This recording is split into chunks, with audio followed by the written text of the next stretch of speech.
오늘 말씀의 제목 한번 따라해 보실까요? 은혜가 은혜되게 하라. 은혜가 은혜되게 하라.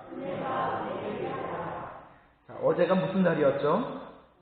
그렇죠. 어제가 우리나라가 국가적으로 지키는 현충일이었습니다. 그래서 국가에서는 이 6월 한 달을 호국 보훈의 달로 정하고 나라와 민족을 위하여 순국하기도 하고 또는 장애를 입고 평생을 고통 속에서 살아가는 분들을 추모하는 그런 달로 지키고 있습니다. 사실 생각해보면 그분들의 고귀한 희생이 있었기에 오늘의 우리나라가 있게 된 것입니다. 그분들이 없었다면 오늘의 대한민국이 어떻게 있을 수가 있겠습니까? 그럼에도 불구하고 소위 오늘날 386 세대라고 하고 3040 세대라고 하는 사람들은 저마다 각자의 개인적인 이것저것 이념말을 앞세워서 이와 같이 나라와 민족을 위해 싸우고 이 나라를 지킨 70대, 80대를 단순히 보수 수구 세력이라고 단죄하면서 몰아붙이는 일들이 많이 보게 됐죠. 그러나 지금 3040 세력들이 누리고 있는 이 풍요로움의 뒤에는 지난날 70, 80대들의 피와 땀과 눈물이 있었다는 사실을 우리는 결코 잊어서는 안 될 줄 믿습니다. 그러므로 우리는 어제 현충일을 통해서 다시 한번 이 나라와 민족을 위하여 몸바친 그분들의 영령들에게 머리 숙여 감사를 해야 할 것입니다. 자, 오늘 본문 8절 말씀을 우리 같이 읽겠습니다. 8절 시작. 너희는 그 은혜에 의하여 믿음으로 말미암아 구원을 받았으니 이것은 너희에게서 난 것이 아니요 하나님의 선물이라.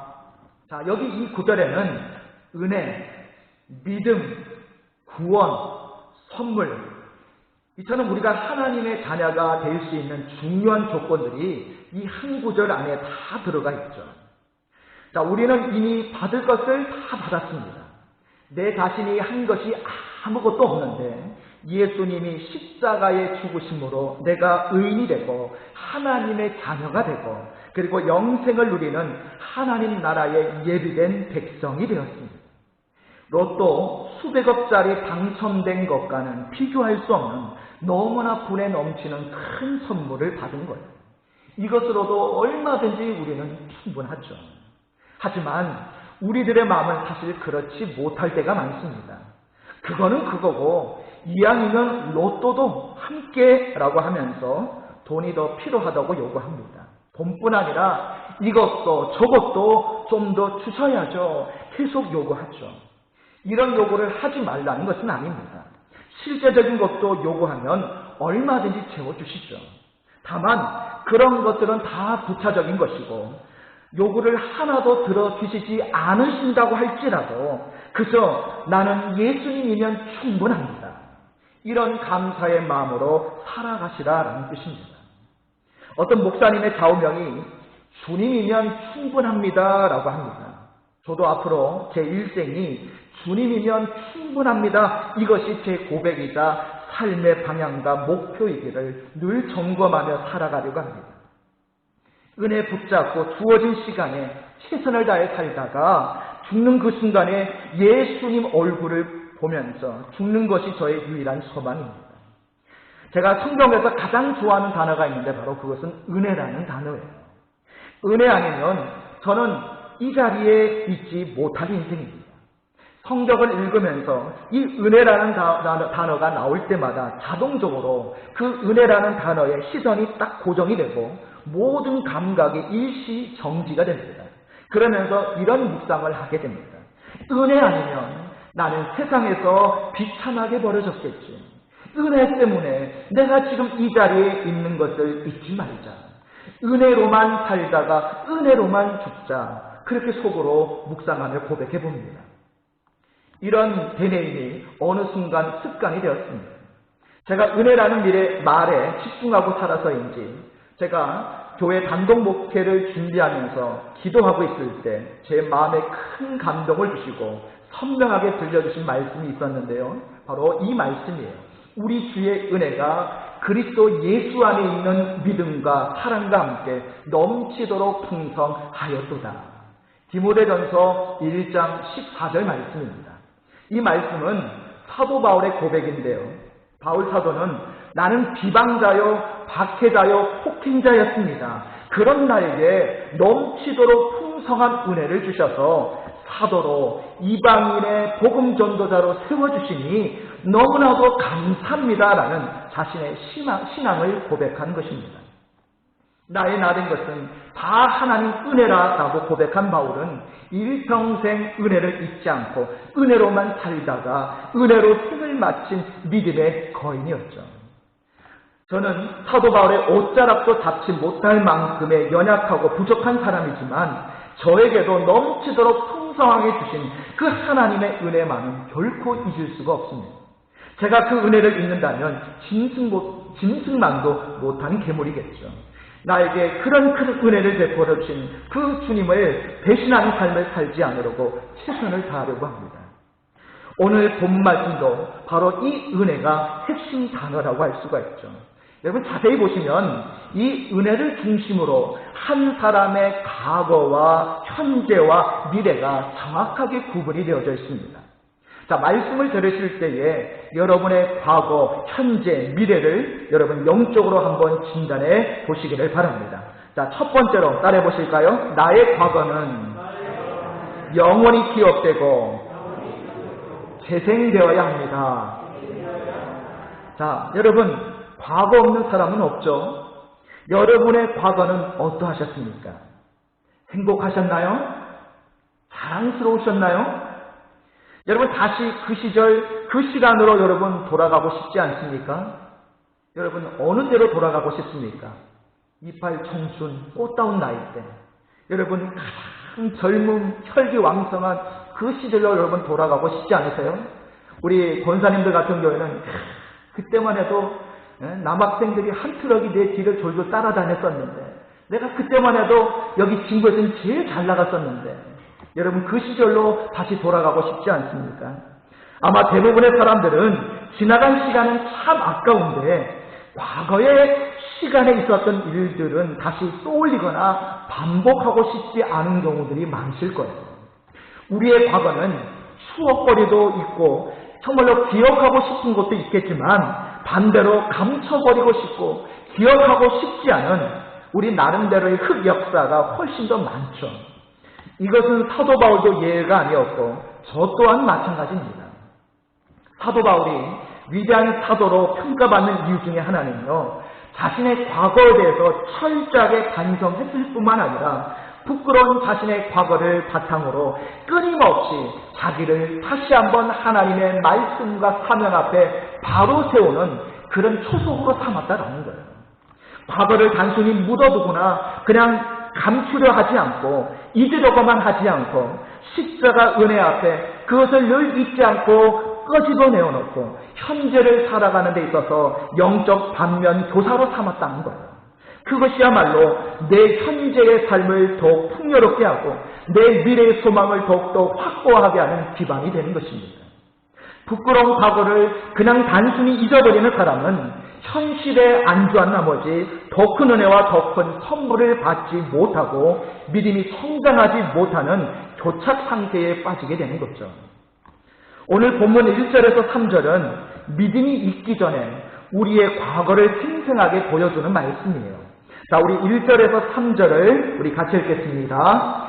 그는 허물과 죄로 죽었던 너희를 살리셨도다. 그때 너희는 그 가운데서 행하여 이 세상 풍조를 따르고 공중의 권세 잡은 자를 따랐으니 곧 지금 불순종의 아들들 가운데서 역사하는 영이라. 전에는 우리도 다 그 가운데서 우리 육체의 욕심을 따라 지내며 육체와 마음에 원하는 것을 하여 다른 이들과 같이 본질상 진노의 자녀이었더니. 자, 제가 1절에서 3절을 다시 표준세 번역으로 다시 한번 읽어드리겠습니다. 여러분도 전에는 범죄와 죄로 죽었던 사람들입니다. 그때 여러분은 범죄와 죄 가운데서 이 세상의 풍조를 따라 살고 공중의 권세를 잡은 통치자, 곧 지금 불순종의 자식들 가운데서 역사하는 영을 따라 살았습니다. 우리도 전에는 그들 가운데서 모두 육신의 정욕대로 살고 육신과 마음이 바라는 대로 행하여 다른 사람들과 마찬가지로 날 때로부터 진노의 자식이었습니다. 자, 이런 말씀입니다. 여러분, 그리스도인들이 자신의 과거를 정리한다면 나는 하나님을 거부했었고 인정하지 않았고 싫어하고 비웃고 조롱하며 내가 하고 싶은 욕망대로 살았던 죄인입니다. 이런 고백이 나와야 할 줄 믿습니다. 바울은 자신의 과거를 고백하면서 뭐라고 고백했어요? 우리가 잘 아는 대로 나는 죄인 중에 뭐라고 했습니까? 괴수라고 했죠. 내가 과거에 완전한 죄인이었다는 사실, 그것이 나의 숨길 수 없는 과거임을 늘 기억하고 그것을 고백하면서 살아갈 때에 이것이 바로 참 믿음, 진실된 믿음의 출발점이 되는 것입니다. 과거의 기억과 그런 고백이 없으면 신앙인들은 믿음을 앞세워 앞으로 나아가기 어렵습니다. 동료 목사님들 카톡을 보면 이 카톡 프로필이 있지 않습니까? 그 카톡 프로필 글 중에 두 개의 글 문구가 기억이 나요. 하나는 제가 누구인지 아시는 분들 예수 믿고 제 용서함 받아 구원 받으시길 간절히 원합니다라는 그런 문구가 하나가 기억이 나고요. 또 하나 문구가 기억나는 게 있는데 그게 뭐냐면 목사 이전에 내가 어떤 사람이었는지 잊지 말자라는 문구가 기억이 나요. 이 두 번째 문구가 더욱 강렬하게 기억이 납니다. 목사뿐 아니라 어떤 재벌, 어떤 고관 대작이라고 할지라도 자신이 과거에 어떤 사람이었다는 것을 결코 잊지 말아야 될 줄 압니다. 이것을 잊고 사는 사람은 은혜 아래 살지 못하고 세상과 율법 아래 살아가는 불쌍한 사람들인 거예요. 나의 과거가 더럽고 추악한 죄인이었다는 사실을 시시때때로 고백할 때 우리는 더욱 은혜가 될 줄 믿습니다. 여러분, 회개가 무엇입니까? 죄인이라는 사실을 주님 앞에 고백하는 거죠. 여러분이 더 큰 믿음으로 성장하시고 더 큰 은혜로 살아가시기 위해서는 여러분의 과거를 절대로 잊어서는 안 됩니다. 우리 진국의 모든 성도는 나만의 어둡고 불행한 과거를 생생하게 기억하며 다시는 그 시절 그 순간으로 돌아가지 않고 새 은혜, 큰 은혜를 사모하며 살아가시는 저와 여러분 되시기를 바랍니다. 자, 두 번째로 따라해 보실까요? 나의 현재는 예수님만 우선해야 합니다. 자, 여러분의 삶의 현장에서 가장 영향력을 행사하고 있는 인물이 누구일까요? 자, 어린이 같은 경우에는 엄마, 아빠, 부모님이겠죠. 또 우리 학생들은 친구, 게임, 연예인들이 될 수도 있고, 또 청년들은 애인이나 직장 동료, 선후배가 될 수 있고, 우리 중장년들은 남편이나 아내, 또 우리 어르신들은 같이 어울리는 또래 어르신들이 되겠죠. 특별한 경우가 아니고서는 대체적으로 내 주변에 항상 머물러 있는 사람들, 특히 가족들이 나에게 가장 큰 영향을 주고 나로부터 영향을 받기도 합니다. 자, 그런데 우리 그리스도인들은 예수님의 하셨던 그 말씀을 가장 우선시해야 됩니다. 자, 마태복음 10장 35절에서 37절을 우리 같이 읽어보겠습니다. 시작. 내가 온 것은 사람이 그 아버지와 딸이 어머니와 며느리가 시어머니와 불화하게 하려 함이니 사람의 원수가 자기 집안 식구리라. 아버지나 어머니를 나보다 더 사랑하는 자는 내게 합당하지 아니하고 아들이나 딸을 나보다 더 사랑하는 자도 내게 합당하지 아니하며. 자, 여러분, 우리는 가족 중심으로 살아가는 것이 가장 행복하고 평안한 생활이라고 여기는데 예수님은 사람의 원수가 자기 집안 식구다라고 말씀하고 계십니다. 자, 이 말씀의 의미는 여러분 다 아시는 것처럼 자기 집안 식구들보다 예수님을 더 사랑하지 않으면 안 된다는 그런 말씀이죠. 예수님이 하나님이시기 때문에 성경의 가장 우선되는 첫 번째 계명인 마음과 뜻과 힘을 다해서 하나님을 사랑하는 것이 우리 모든 그리스도인들의 첫 번째 삶의 자세여야 되는 거예요. 은혜 받은 그리스도인들은 나의 삶의 중심에 현재 진행형으로 언제든지 어느 때나 변함없이 이 예수 그리스도가 항상 중심에 계셔야 할 줄 믿습니다. 오늘 본문 4절에서 7절은 바로 저와 여러분의 현재 모습을 보여주고 있는 말씀이에요. 자, 오늘 본문 4절에서 7절 말씀을 우리 같이 읽겠습니다. 긍휼이 풍성하신 하나님이 우리를 사랑하신 그 큰 사랑을 인하여 허물로 죽은 우리를 그리스도와 함께 살리셨고 너희는 은혜로 구원을 받은 것이라.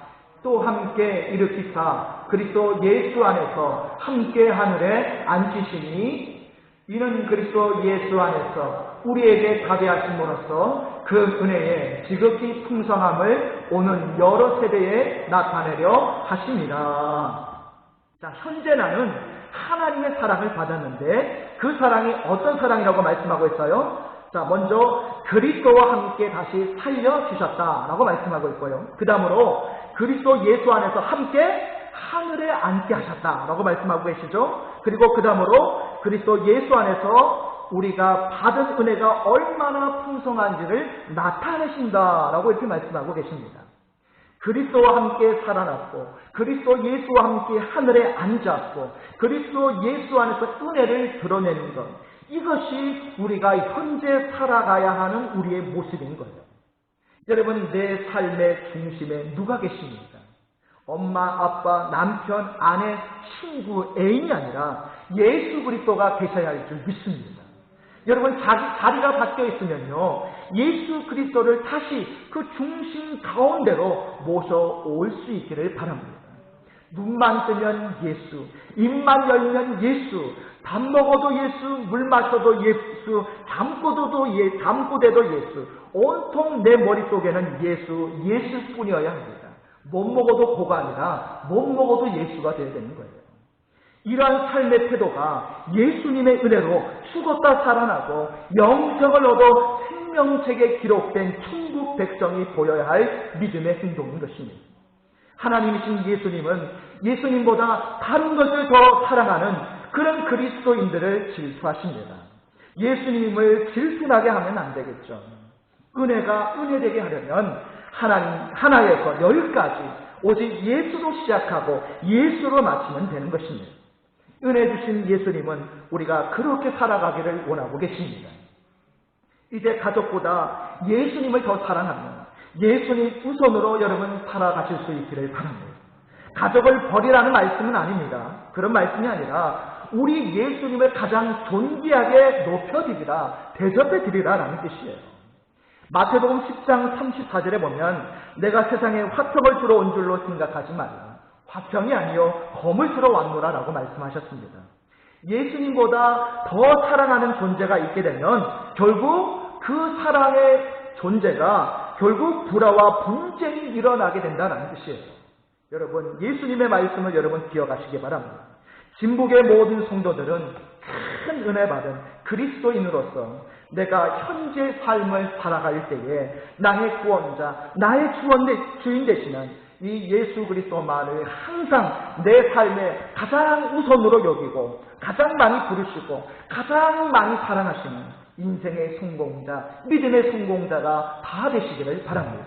마지막 세 번째로 따라해 보실까요? 나의 미래는 말보다는 증거의 열매를 맺어야 합니다. 자, 오늘 본문 8절에서 10절 말씀은 우리의 미래를 담고 있는데요. 우리 같이 읽겠습니다. 너희는 그 은혜에 의하여 믿음으로 말미암아 구원을 받았으니 이것은 너희에게서 난 것이 아니요 하나님의 선물이라. 행위에서 난 것이 아니니 이는 누구든지 자랑하지 못하게 합니다.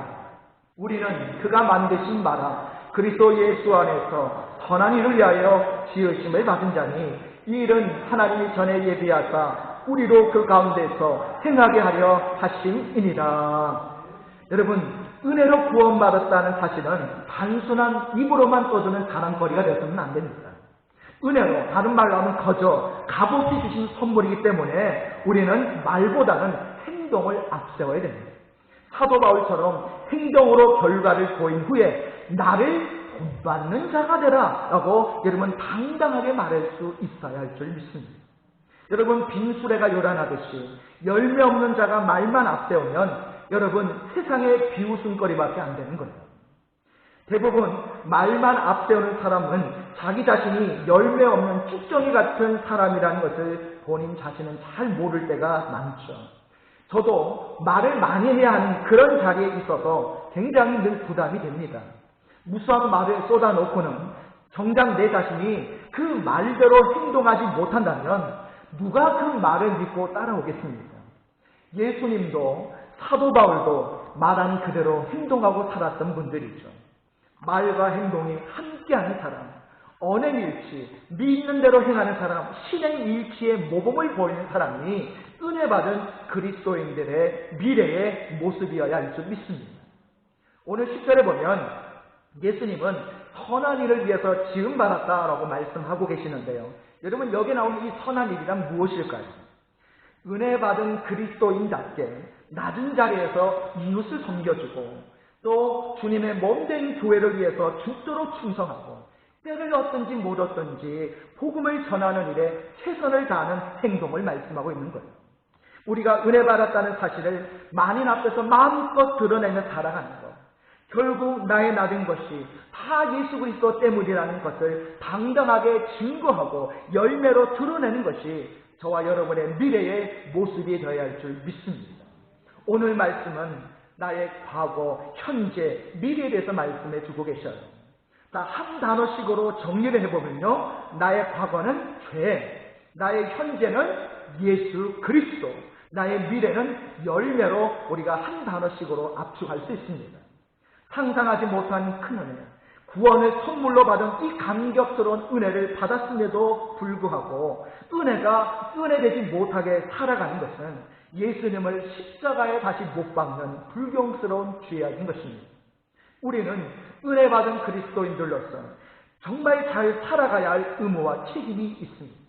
오늘 말씀대로 죄 많았던 나의 과거를 여러분 영적 교사, 반면 교사로 삼고 오직 예수님을 가장 최고로 가장 중심 가운데 앞세우시고 이 현재 시간을 소중하게 보내시고 말로만 자랑하지 마시고 행동으로 열매를 이루어가는 아름다운 미래를 여러분 세워나가시는 여러분 되시기를 바랍니다. 그래서 우리 진복의 모든 성도가 정말 은혜가 은혜되게 하는 그런 새로운 결단과 삶으로 하나님을 기쁘시게 하는 일에 최선을 다하는 믿음의 복된 그런 백성들이 다 되시기를 주님의 이름으로 축복합니다.